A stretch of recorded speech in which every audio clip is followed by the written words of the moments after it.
is the world of Commander Mcbragg. Your head will whirl in the world of Mcbragg. He can do anything. In his world, he's a king. For so says the brag of Mcbragg.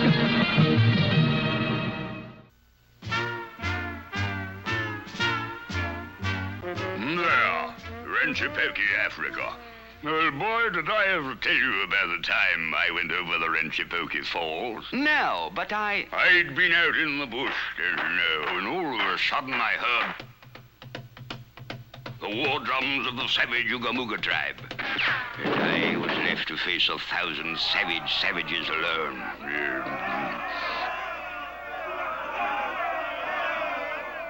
Ordinarily, this sort of thing wouldn't bother me, but I had a little trouble with my trusty rifle.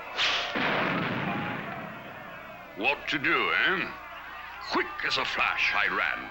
I ran for 3 days and 3 nights through jungles, across deserts, over mountains. Suddenly, I came to the brink of a huge waterfall. Just then, the savages broke from the jungle.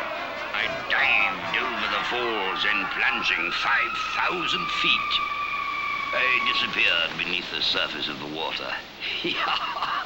Well, I'll wager those savages are still waiting for me to come up. You mean you didn't come back up? No, lad. I went so deep that it was shorter to go right on through and come out in Australia. Commander, that story is out of this world. Quite.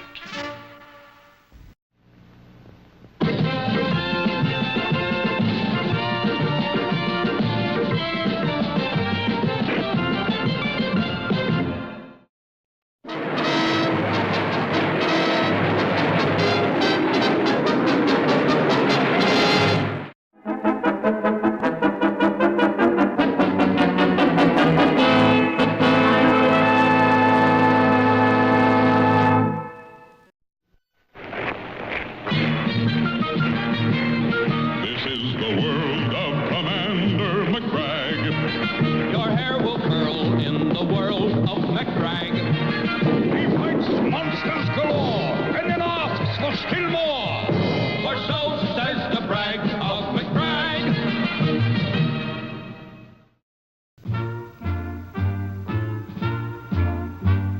There, the Pacific Ocean. Did I ever tell you about the time I caught the world's biggest fish? No, but I was sailing around the world alone in my 2-masted yawl. And heaved to in mid-ocean for a bit of fishing. On my first cast, I got a strike, a big one. I pulled mightily on the line, thinking to haul the monster into the boat. But found to my amazement that I had hauled the boat into the fish. Well, there I was, locked in the cradle of the deep, so to speak. But I quickly took down the 2 masts of my boat and lashed them into one long pole.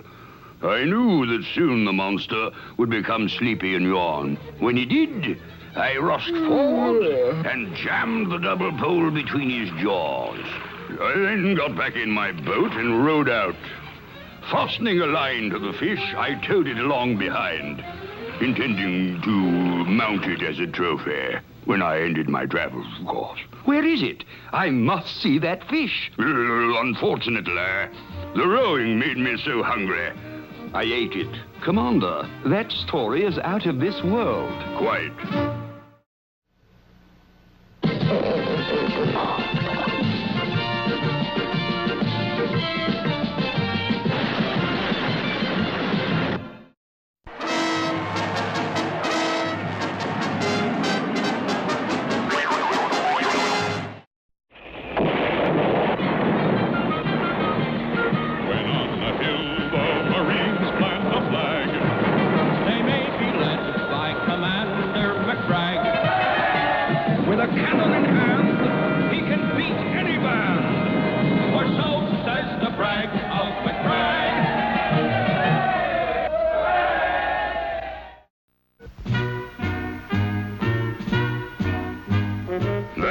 Himalaya Mountains, my most exciting climb. Commander, I must be going. I was making the climb alone, except for bearers to carry supplies and weapons. We soon encountered a howling blizzard. My trusty bearers were unable to keep up with me. My tremendous stride, don't you know? And then it happened, an avalanche of snow. Deftly, I jumped aside, but the snow completely covered my bearers. There I was, alone in the blizzard. At that moment, I found myself facing a tribe of horrible monsters, the abominable snowmen. I raced up the mountain with the screaming monsters hot on my heels. I reached the top ahead of them, but there I could go no further, trapped by the abominable snowmen. But what did you do? I did the only possible thing. I whipped out my trusty lighter, sparked it into flame, and melted the abominable snowman. Then I simply used one of the monster's shields as a snow sled, and sped to the bottom of the mountain, a conquering hero. Absolutely unbelievable. Quite.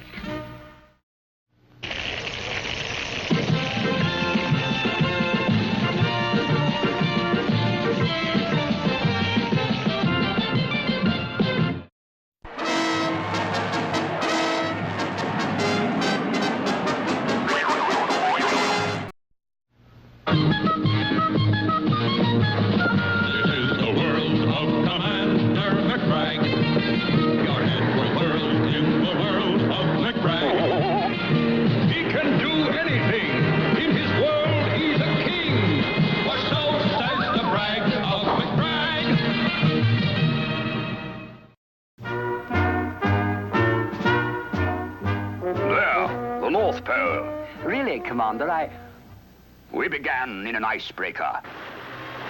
But when the ship could go no further, we set out on foot. I was leading the entire party when suddenly the ice broke away, leaving me cut off from the others. With undaunted spirit, I went on fighting the elements alone. And then at last, only a few feet from the North Pole,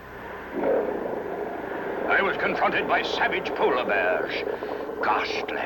Quickly, I raised my rifle and fired. But the bitter cold froze the bullet in midair. Without hesitation, I raced the few remaining feet to the North Pole. And with amazing agility, I climbed the pole to lift myself out of reach of those ferocious jaws. I was safe.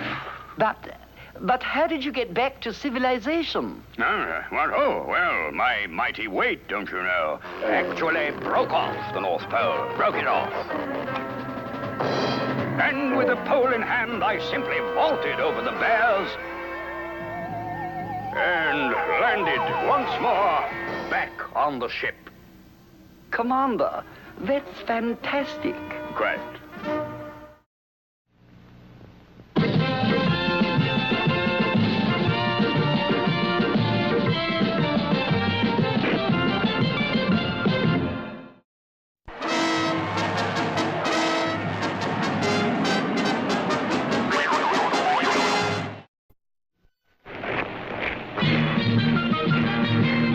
This is the world of Commander Mcbragg.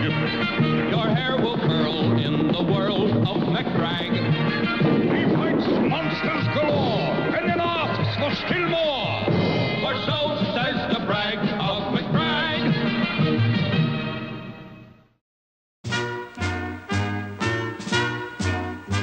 There, Khyber Pass.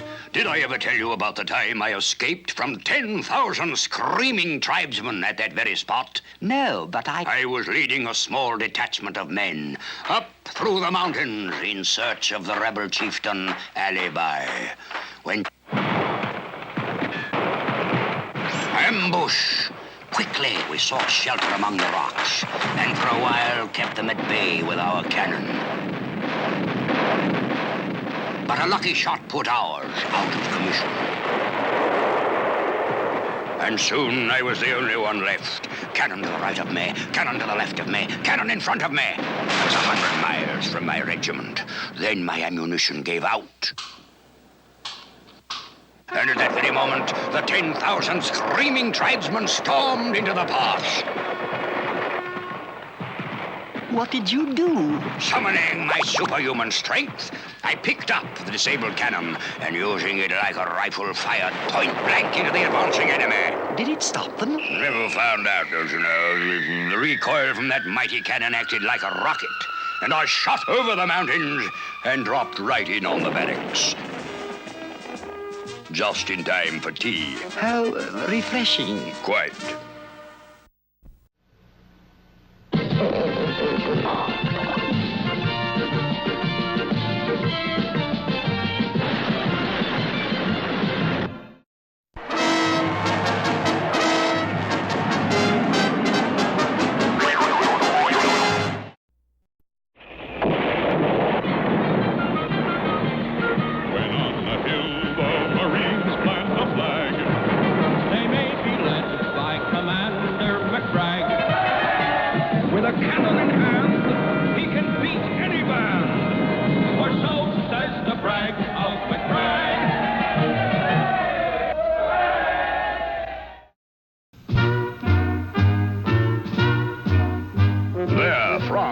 Did I ever tell you about the time I brought down 5 enemy planes single-handed? No, but I... Took off at dawn. Dawn patrol, don't you know? And headed for the enemy lines. When all of a sudden, out of nowhere, came 5 enemy planes. Guns blazing. I pulled every flying trick I knew. But there were too many for me. First, they shot off my tail. Then they shot off one wing. Then they shot off the other wing. Then the propeller.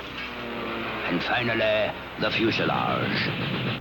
There I was, flat on my back at 5,000 feet and without an aeroplane.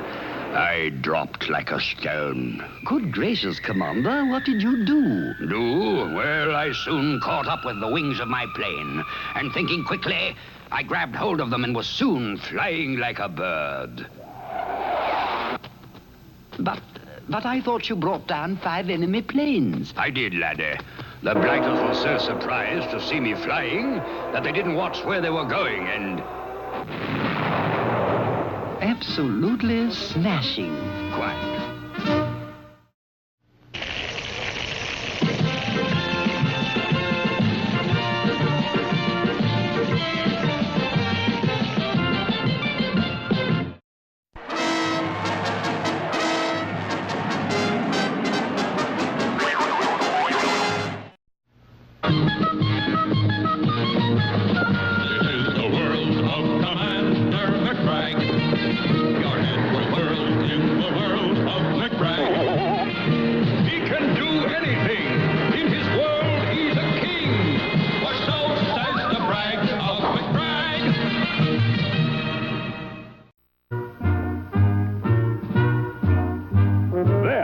Niagara Falls. Have I ever told you about the time I accepted a dare to go over Niagara Falls in a barrel? If you would excuse me, Commander, Totally unafraid of the raging waters. I had my servants nail me into a special barrel of my own design. And away I went. I felt sure I had everything under control. But I had complete faith in my own barrel design, don't you know? Then the unexpected happened. A drastic drop in temperature suddenly turned the falls to solid ice. And I found myself crashing down one ice step after another, with the barrel rapidly breaking apart. Hundreds of feet lay between me and the bottom of the falls of ice. It looked like the end. Oh, no. What did you do? Quickly breaking off 2 of the barrel staves, I strapped them to my feet. And as the last of the barrel broke away, I went skiing down the frozen falls. My fantastic stunt was greeted by wild applause. Really, Commander? It sounds like a barrel of fun. Quite.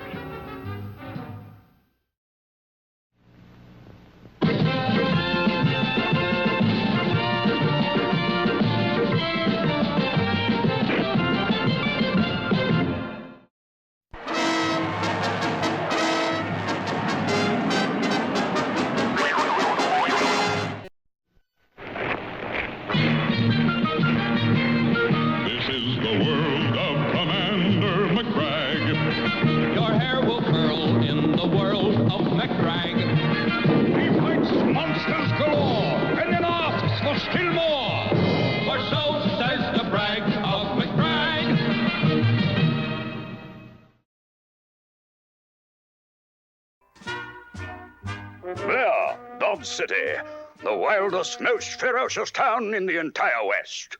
At least it was until I cleaned it up. You, Commander? I thought Wyatt Earp. Nonsense. Wyatt couldn't handle it, so he called upon me. When I arrived in Dodge City, lead was flying everywhere. The Dalton boys were holding up the bank. The James boys were shooting up the Cactus Cafeteria. And Billy the Kid was shooting anything that moved.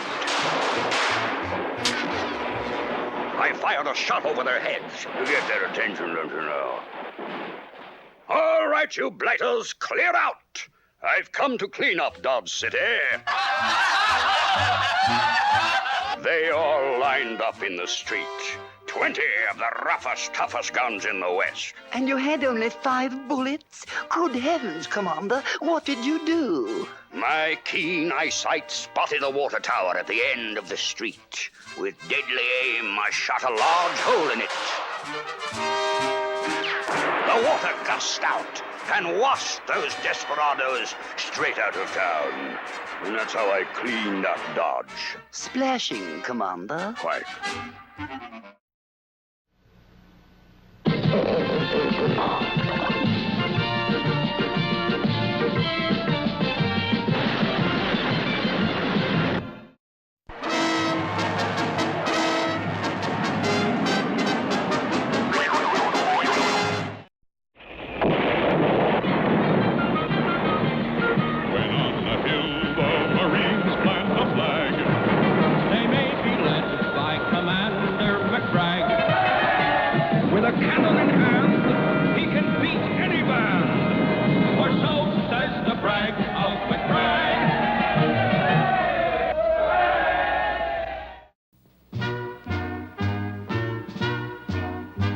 There, my old alma mater, Hex. Did I ever tell you about the most famous football game by Hex? I believe so, Commander, and... We were playing the top team in the nation. Outweighed us 3-1, and their line was a solid wall of steel. In spite of the great odds against us, we managed, through my superior brain, don't you know, to hold the Blighters to a single field goal for 3 points. But their solid steel line took a tremendous toll on our men.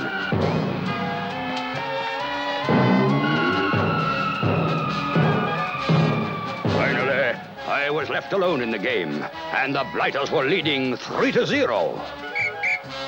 End of the last quarter, I alone had the ball. What in the world did you do? Hiking the ball to myself, I quickly tossed a high forward pass.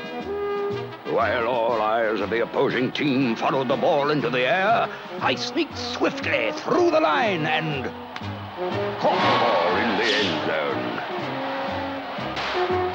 We won the game 6-3. It sounds, Commander, as though you really had a ball.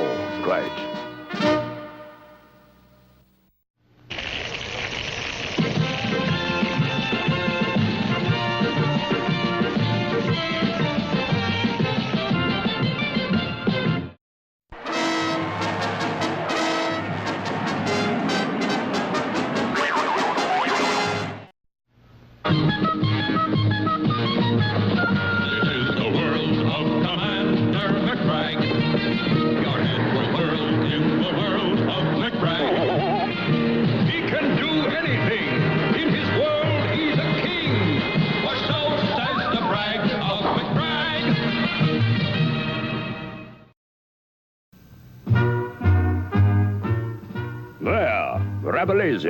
Did I ever tell you about the time I outwitted its entire Secret Service? No, but I was Agent 31416, the most hunted spy in Her Majesty's Secret Service.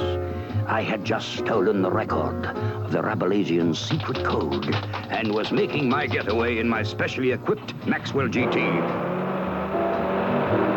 Naturally, the enemy agents were hot in pursuit. I tried every trick I knew to shake them. Then I used my special banana peel dispenser, and 2 of them skidded off the road. Then I used was my special jack. And the enemy roared through. Quickly, I reversed and got away. However, I still had to be stopped at the border and searched. Good heavens, did they find the record? Oh, no. They searched and searched, but you see, I had cleverly put it on in place of the front wheel, drove right over the border, and all the way back home. All the way home with a record for a front wheel? That's over 1,000 miles. Yes, but it was a long-playing record, don't you know? Oh, quite.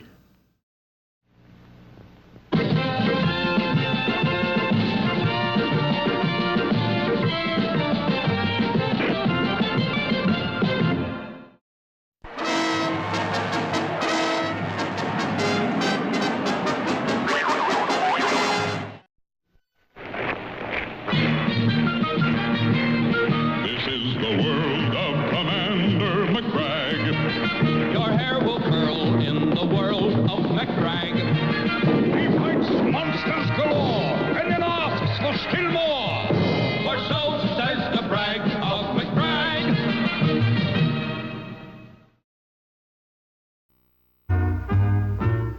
There, the Okefenokee Swamp, the most primitive swamp in the United States. But, Commander, you've already told. I was in the swamp searching for the world's largest black snake.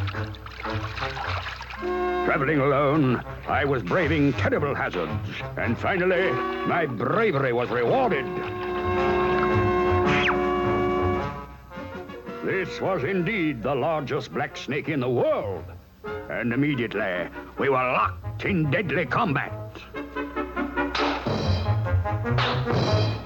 I had no fear whatsoever of the outcome. My superior strength, as you know. But suddenly, it tossed me into the air. I landed in a deep pit, and the giant snake came crawling in after me.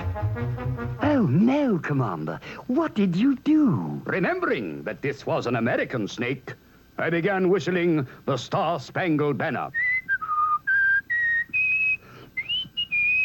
And like all true Americans, the snake immediately came to attention. I climbed up the snake and, whistling all the while, carried the critter back to civilization. Now, that is a smash ending. Quiet.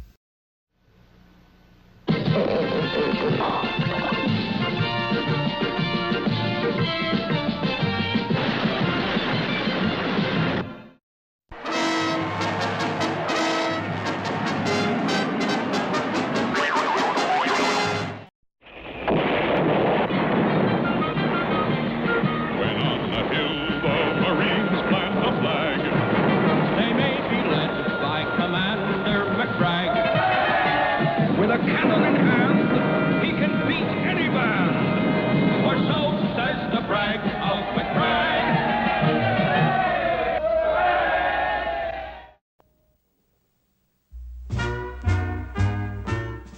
There, Kitty Hawk. Did I ever tell you how I invented the airplane? You, Commander? I always thought Wilbur and Orville. The Wright brothers? Nonsense. Flew long before they did. Did a great deal of experimenting and applied the principle of the fireball. Couldn't seem to get the blasted thing off the ground, although I did manage to start a blaze out of a fire. Next, I tried using the bicycle principle. Again, I failed to fly, but I did manage to win a 6-day bicycle race in Akron. So then you gave up. Of course not. I finally hit on the idea of using energy from the sun, don't you know? And I built a huge radiometer, hooked it to the propeller. And in no time at all, I was 40,000 feet in the air. Marvelous, Commander. I must see it. You can't. Sun went under a cloud and I plummeted 40,000 feet. Drove a hole in the ground 3 miles deep. Good heavens, were you hurt? Only my feelings. For by the time I had crawled out of that hole, Orville and Wilbur had invented the airplane and taken all the credit. Oh, that's too much. Quite.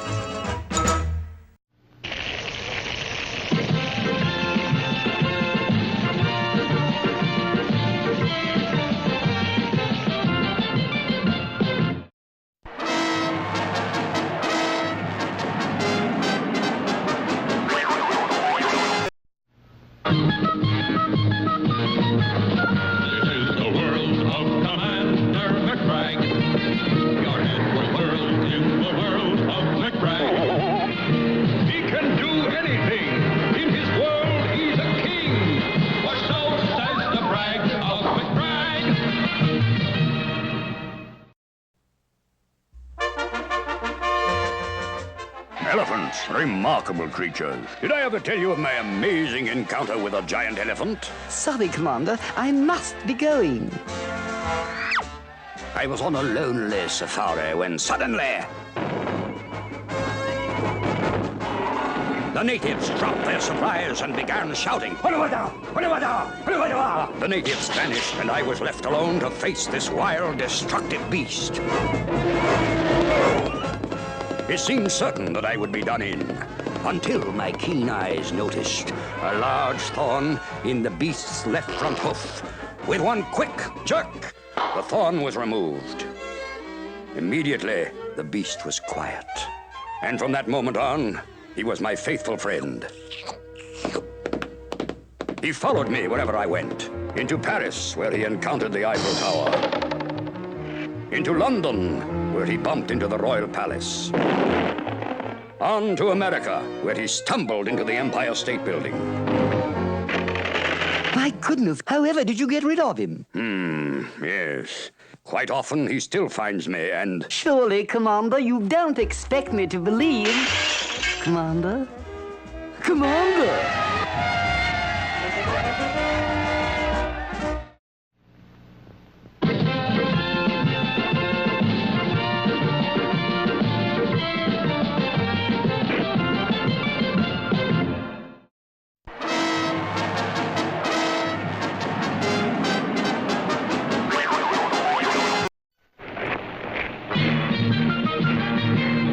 This is the world of Commander Mcbragg. Your hair will curl in the world of Mcbragg. He fights monsters galore and then asks for still more. For so says the brag of Mcbragg.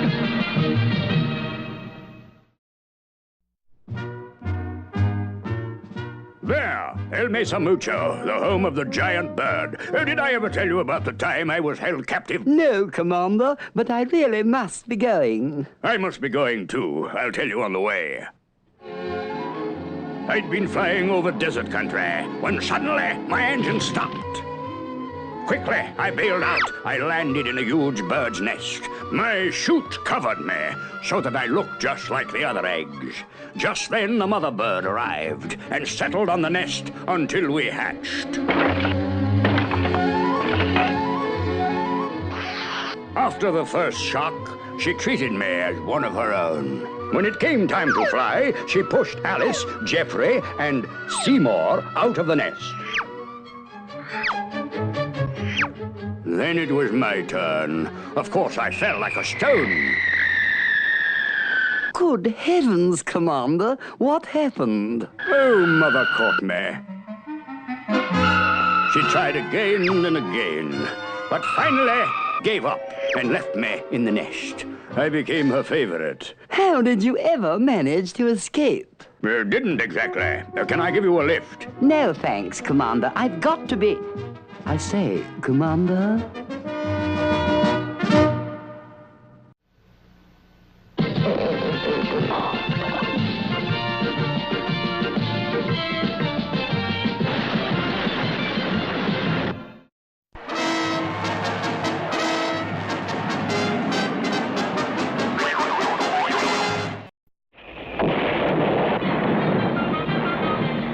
When on the hill the Marines plant a flag, they may be led by Commander Mcbragg.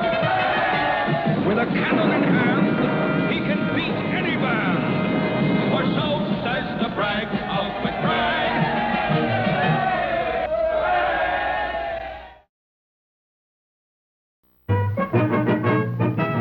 There, Chicago, Illinois. Have I ever told you how I cleaned out the Chicago racketeers? Oh, the Roaring Twenties, Commander? Precisely.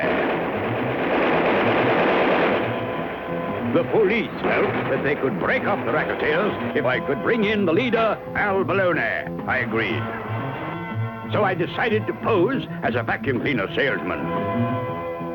Knowing that Al Baloney was always well guarded, I armed myself carefully.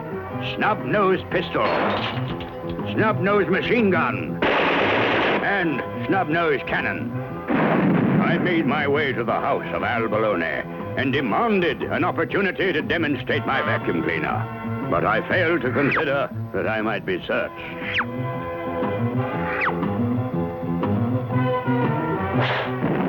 When I stood before the cruel Albalone, I was completely disarmed. Terrible, Commander. Did you give up? Never! I whipped out my vacuum cleaner, flipped on the switch. Albalone was sucked right into the vacuum cleaner. Then I closed the case on Albalone and delivered him to the police. You actually cleaned up Chicago with a vacuum cleaner? Quiet.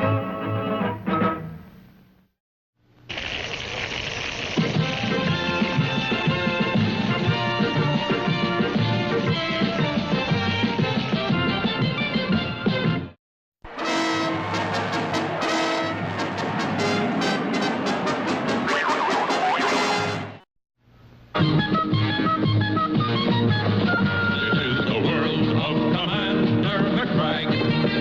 Your head will whirl in the world of Mcbragg. He can do anything. In his world, he's a king. For so says the brag of Mcbragg.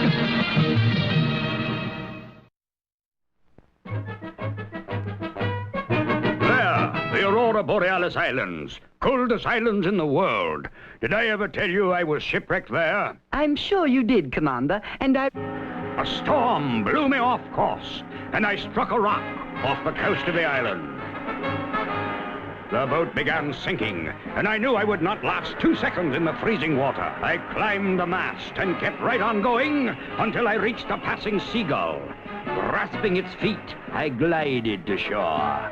Then I saw the tracks of a monstrous bear, and there I was without a weapon. I broke off a forked stick, and using my suspenders, made a crude slingshot. Just in time, for the monster was upon me. I reached down for some stones for the slingshot, but there were none. Nothing but snow. He had me cornered. good heavens, what did you do? I cried. I thought of my dear mother, and the tears rolled down my cheeks. But it was so cold that they instantly froze solid. Fitting a frozen tear into my slingshot, I caught the monster right between the eyes, and he fell at my feet. Oh, Commander, you barely made it. Quite.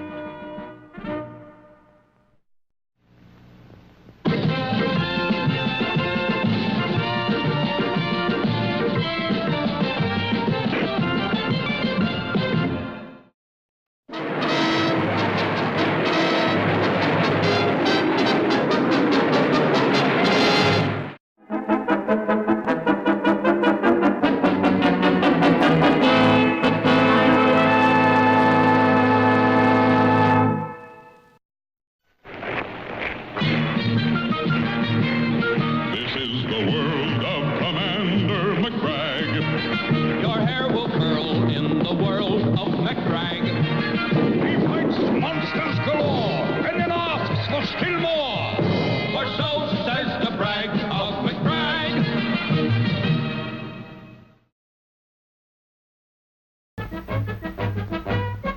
There, Australia. Have you heard of my encounter with the giant kangaroo? Was that the telephone, Commander? Exactly. I had received a call from the owner of a traveling circus.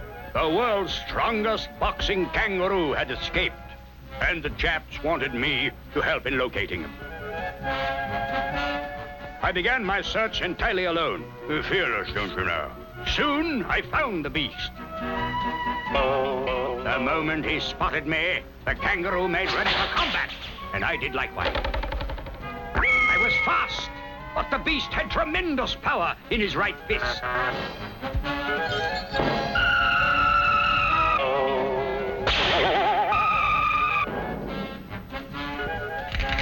And suddenly, I saw him draw back to deliver an uppercut that was sure to be the end of me. Oh, no. What in the world did you do? Remembering the power in that right fist, I quickly grabbed up a huge log. And as the uppercut hit that log, it splintered into 100 pieces and went up into the air. And then came down. cage in the kangaroo perfectly. One might say, Commander, you really boxed him in. Quite.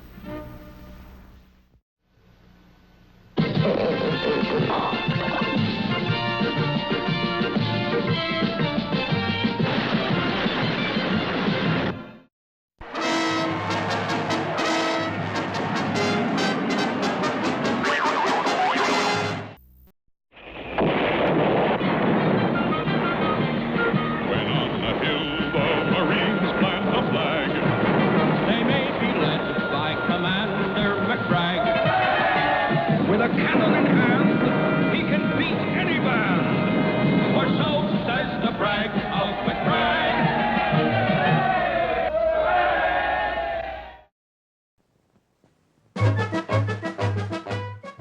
There, the North Swamps. Did I ever tell you about the giant mosquito? No, Commander, but I have an engagement. One morning at my cabin in the wilds, I was set upon by the most enormous mosquito I had ever seen. I let him have it with my handy spray gun. It didn't work. I tried my rifle against the brute, but the bullets just bounced off him. There was nothing to do but run for it. He drove his stinger right through the cabin wall. Quickly grabbing a hammer, I bent the stinger, thus capturing the beast. But he was so strong that he reared back and flew off with the cabin. Good heavens, what did you do? I took a saw and cut off the stinger. The mosquito was then off balance and went spinning straight into the ground. But what about you? I rushed into the cabin, grabbed the tablecloth, made it into a parachute, and floated safely down to Earth. Oh, Commander, you really brought the house down. Quite.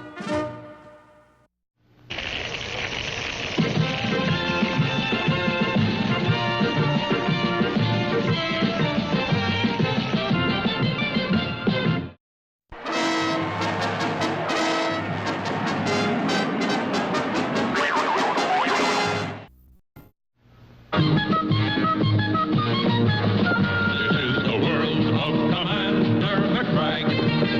Your head will whirl in the world of Mcbragg. He can do anything. In his world, he's a king. For so says the brag of Mcbragg.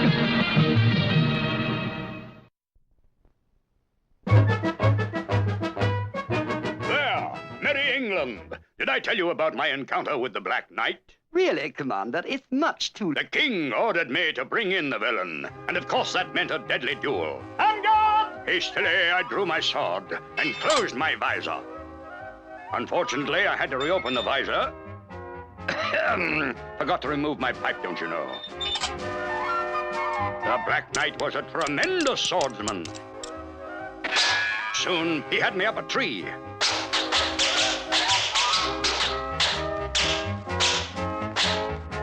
He swung a telling blow for my head, but I managed to block it. Half of my sword fell away, but bravely I fought on. Fighting with only the hilt of my sword, I was soon backed up to a precipice, a sheer drop of 1,000 feet. The Black Knight raised his deadly sword. It thundered down and sheared the mighty Mcbragg in two. Sheared the... Oh, no. Oh, no, indeed. Just as the villain lifted his sword, I escaped through a back hatch in my special armor. And when he split the armor, I was already behind him. And that's how I captured the Black Knight. I say, Commander, that was a night to remember. Quite.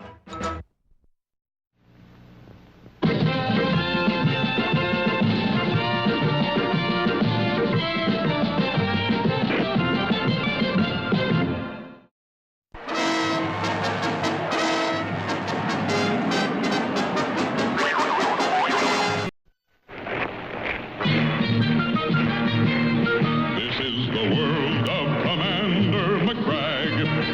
Your hair will curl in the world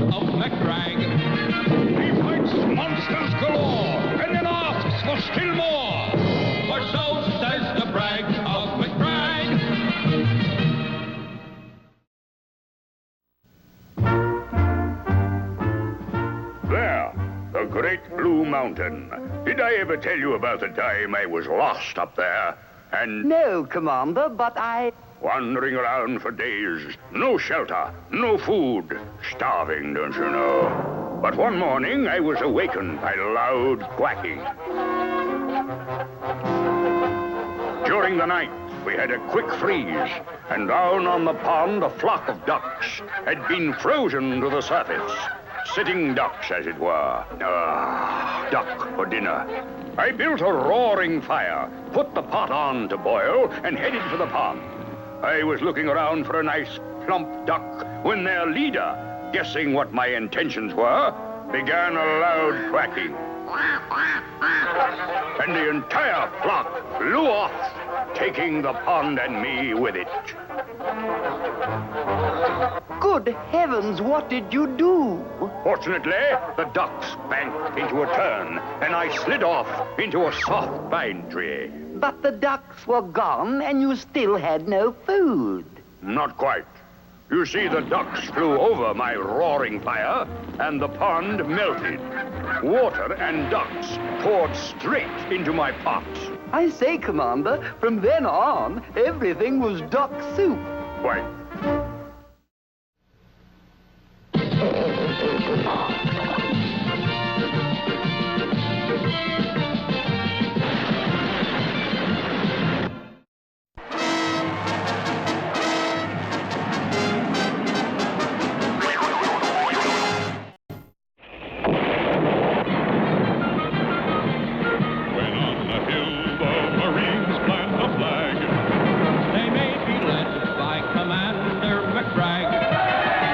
With a cannon in hand, he can beat any band. For so says the brag of Mcbragg.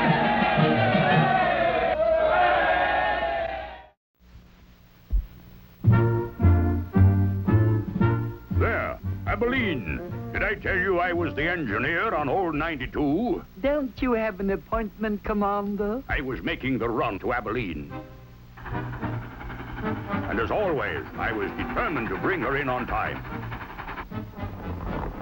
Suddenly, out of the hills came the notorious James boys. Outlaws, don't you know? I gave the old 92 all she had, but the outlaws were upon us. Stop this train! Determined to keep on time, I grabbed the smokestack and gave the gang a steam blast.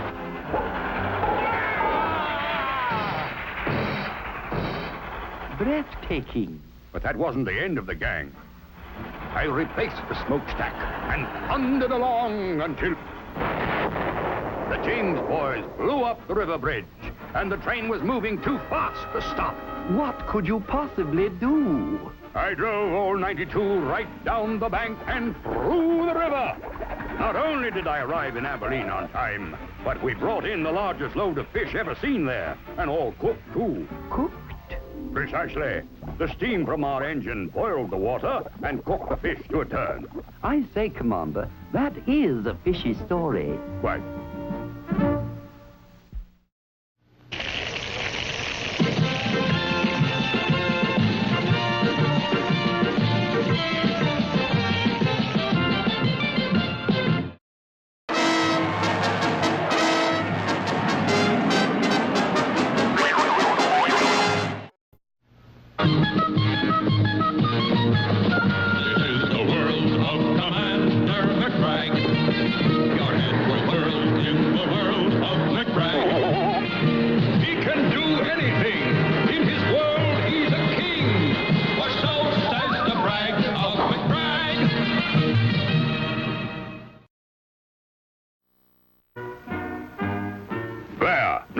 City. Did I tell you I was a secret agent in New York? Oh, surely, Commander.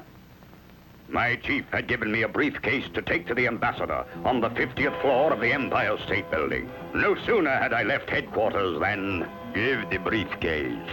Thinking quickly, I whipped off my belt, which was in reality a trained rattlesnake. The enemy agents fled, but I had not gone far when the briefcase. It was a tight spot, But I removed my specially designed shoes, clamped the heels together, and they became a deadly machine gun. A few steps further and... Give the briefcase. I gave him a squirt of tear gas from my boutonniere.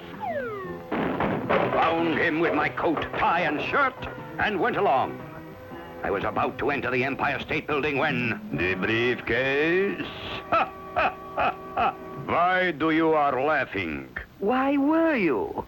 It looked hopeless. Uh-huh, but in my pipe was a cleverly concealed jet engine. Turning it on, I shot up to the 50th floor, stepped through the window, and delivered the briefcase. Ingenious, Commander. Quite.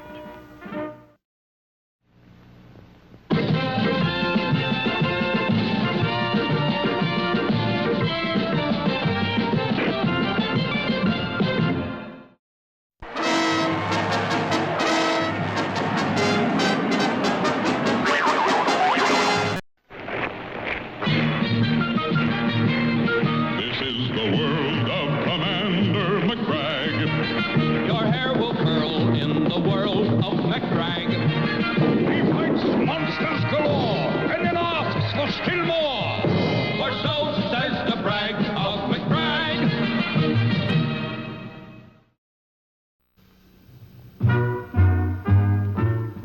Where? Oyster Island. Did I tell you about my adventure there? It sounds familiar, Commander.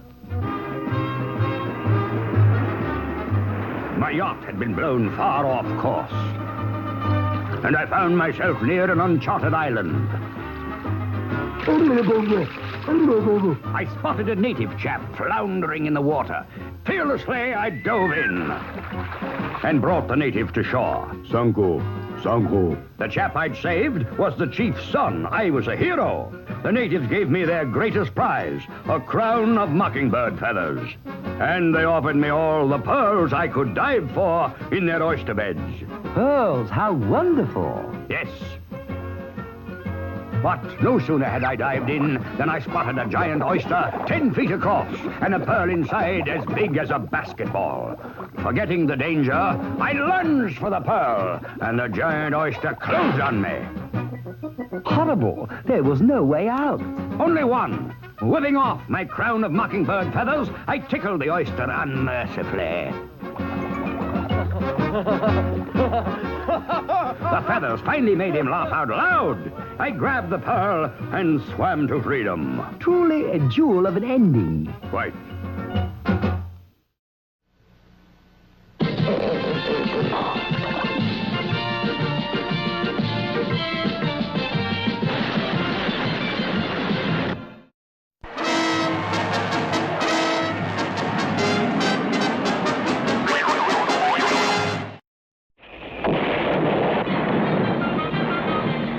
When on the hill the Marines plant a flag, they may be led by Commander Mcbragg. With a cannon in hand, he can beat any band. For so says the brag of Mcbragg.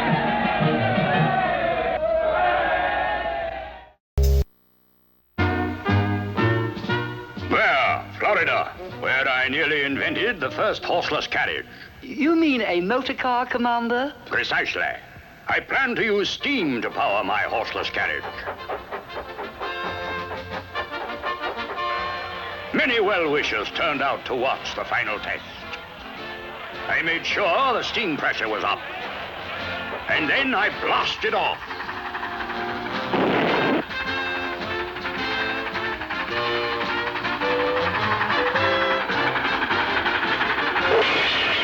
It seems I had made a small mistake in my design. I had to turn the car around, don't you know. Once again, I blasted off. Your automobile was a success. It seemed so, but then I realized the steam boiler was drastically overheating. The pressure was so great, the car wouldn't stop. And any minute, the boiler would explode. Quickly, I turned the wheel hard and drove straight into the ocean. A total loss. Not at all. The ocean water kept the boiler nicely cool, the smokestack acted as a perfect periscope, and that's how I invented the submarine. But the car was all washed up. What?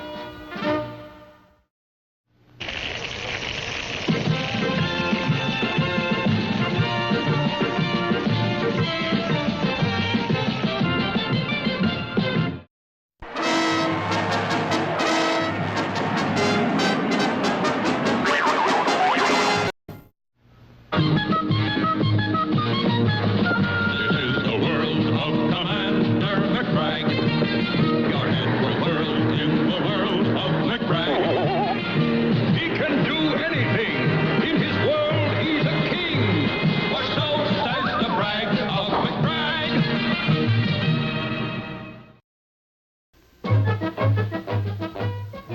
There, Plymouth, England. Did I tell you how I started out to swim the Atlantic Ocean? But, Commander, that's 3,000 miles.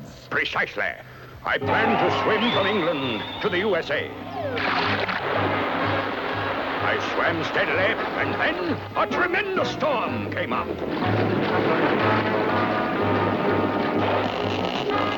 But I fought on. Courage, Lieutenant. Finally, the ocean calmed. I'd been thrown off my course. My compass was gone. And then, suddenly, I saw a tremendous school of man-eating sharks. Hopelessly outnumbered, there was only one thing to do. Swim for it! I was constantly looking over my shoulder as the ferocious sharks gained on me.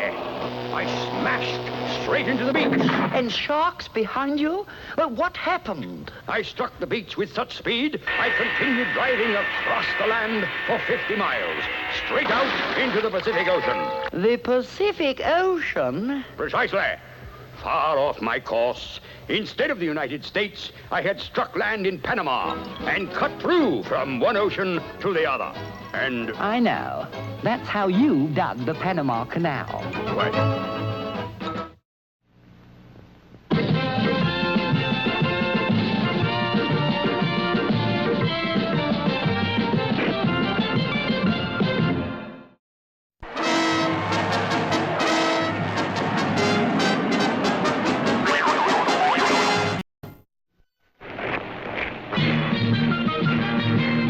This is the world of Commander Mcbragg. Your hair will curl in the world of Mcbragg.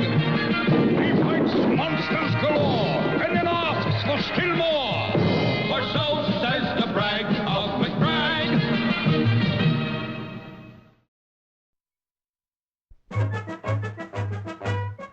There, Fort Apache. Have I ever told you about the time I'm sure you have, Commander. If you'll excuse me. it was a lonely outpost? The only enjoyment I had was my phonograph and records. Day after day, savage Indians attacked. My soldiers were dropping like flies. I tried to telegraph for replacements. But the Indians cut the lines. We fought bravely on, forcing them back as they charged time and time again. But finally, our ammunition was gone. The situation seemed hopeless. Terrible. There was nothing you could do. Ah, but there was. As the Indians bore down for their final attack, I whipped out my phonograph and put on a recording of a mighty cavalry charge. Immediately, the Indians, sure that the cavalry were just over the hill, raced off and never challenged us again. You did it with your phonograph. Why, Commander, I believe that's some sort of record. Quite.